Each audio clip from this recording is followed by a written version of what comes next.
ମୋ ସାଥୀ ଅବିକଳ କ'ଣ ଏମିତି ହୁଏ? ମୋ ସାଥୀ ଅବିକଳ କ'ଣ ଏମିତି ହୁଏ?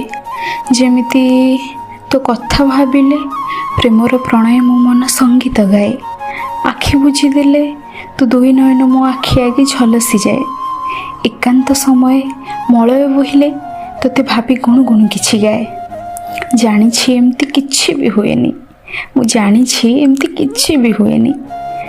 ମୋ ମନକୁ ମୁଁ ବୁଝେଇ ପାରୁନି, ମନକୁ ମୁଁ ବୁଝେଇ ପାରୁନି। ଯାହା ବି ସମୟ ତୁ ସବୁ ବିତି ଯାଇଛି, ତୁ ସବୁ ସ୍ମୃତିକୁ ମୁଁ ସାଇତି ରଖିଛି। ଅନ୍ଧାର ରାତିରେ ଢିପିରି ବତିରେ ତୋ କଥା ଯଦି ମୋର ମନେ ପଡ଼ିଯାଏ, ମନକୁ ବୁଝାଇ ଶୁଆଇ ଦିଏ। ପୁଣି ଏକ ନୂତନ ସକାଳ ଯାଏ। ମୋ ସାଥୀ ଅବିକଳ କ'ଣ ଏମିତି ହୁଏ? ମୋ ସାଥୀ ଅବିକଳ କ'ଣ ଏମିତି ହୁଏ? ଯେତେବେଳେ ତୋ ଲାଗି କିଛି ଲେଖିବି ବୋଲି ଭାବେ ନା, ମୋ ହୃଦୟରେ ଥିବା ସବୁ ଶବ୍ଦ ମୋ ସହ ଲୁଚକାଳି ଖେଳନ୍ତି।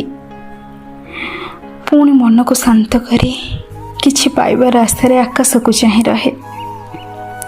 ଠିକ୍ ସେଇ ସମୟରେ ମୋ ଷ୍ଟଡି ଟେବୁଲ ଉପରେ ଥିବା ମୋର ଶବ୍ଦକୋଷ ମୋ ମୁହଁକୁ ଚାହିଁ ମୁରୁକି ହସେ। ବୋଧେ ମୋ ଅସହାୟତାକୁ ନେଇ ହସେ। ଛାଡ଼, ସେ ଯାହା ବି ହଉ।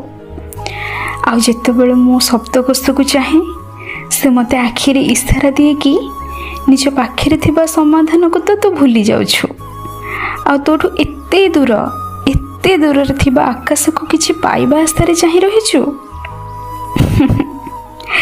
ତୋର କ'ଣ ମୋ କଥା କେବେ ବି ଭାବନାକୁ ଆସିନି? ତା ମୁହଁକୁ ଚାହିଁ ଲୁହ ଭିଜା ଆଖିରେ କେତେ କ'ଣ ଭାବି ବସେ, କେତେ କ'ଣ ସ୍ୱପ୍ନ ଦେଖିଯାଏ। ମୋ ସହ ଅବିକଳ କାହିଁ ଏମିତି ହୁଏ? ମୋ ସହ ଅବିକଳ କାହିଁକି ଏମିତି ହୁଏ?